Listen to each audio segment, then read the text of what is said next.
ಮತ್ತೊಂದು breaking news ಬರ್ತಾ ಇದೆ, ಬನ್ನಿ ನೋಡೋಣ.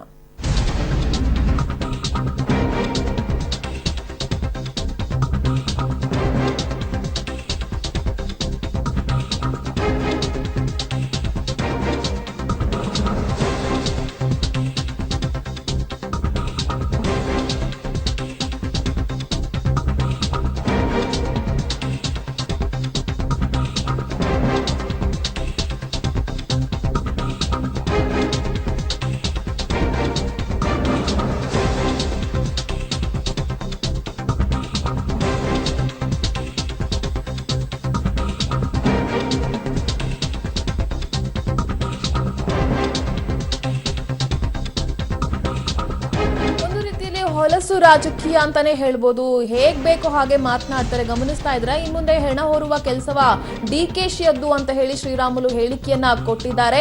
ಹೆಣ ಹೊರುವ ಕೆಲಸ ಡಿಕೆಶಿಯದ್ದು ಅಂತ ಹೇಳಿ ಚಿತ್ರದುರ್ಗದಲ್ಲಿ ಶ್ರೀರಾಮುಲು ಅವರು ಹೇಳಿಕೆಯನ್ನ ಕೊಟ್ಟಿದ್ದಾರೆ. ಡಿಕೆ ಶಿವಕುಮಾರ್ ಹೆಣ ಹೊರುವ ಕೆಲಸವನ್ನ ಇನ್ನು ಮುಂದಿನ ದಿನಗಳಲ್ಲಿ ಮಾಡಬೇಕಾಗುತ್ತೆ ಅನ್ನೋ ಅರ್ಥದಲ್ಲಿ ಮಾತನಾಡಿದ್ದಾರೆ. ಯಾವುದಕ್ಕೋಸ್ಕರ ಈ ರೀತಿ ರಿಯಾಕ್ಟ್ ಮಾಡಿದ್ರು ಅನ್ನೋದೇ ಈಗ ಸದ್ಯದ ಪ್ರಶ್ನೆ. ಹೆಣ ಹೊರುವ ಕೆಲಸವನ್ನ ಡಿಕೆಶಿ ಮಾಡಬೇಕಾಗುತ್ತೆ ಅಂತ ಹೇಳಿ ಚಿತ್ರದುರ್ಗದಲ್ಲಿ ಶ್ರೀರಾಮುಲು ಅವರು ಹೇಳಿದ್ದಾರೆ. ಪಲ್ಲಕ್ಕಿ ಇರೋದು ಬೇಕಾಗಿಲ್ಲ, ಯಾಕಂದ್ರೆ ಪಲ್ಲಕ್ಕಿ ಮೇಲೆ ನಾವೇ ಇರ್ತೀವಿ.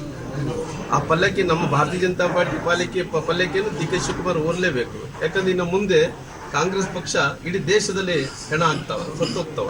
ಆ ಹೆಣಗಳು ಓರಂತ ಕೆಲಸ ಡಿ ಕೆ ಶಿವಕುಮಾರ್ ಅವರು ತಗೋಬೇಕಾಗುತ್ತೆ. ಪಲ್ಲಕ್ಕಿ ಇರೋದು ಬೇಕಾಗಿಲ್ಲ, ಯಾಕಂದ್ರೆ ಪಲ್ಲಕ್ಕಿ ಮೇಲೆ ನಾವೇ ಇರ್ತೀವಿ.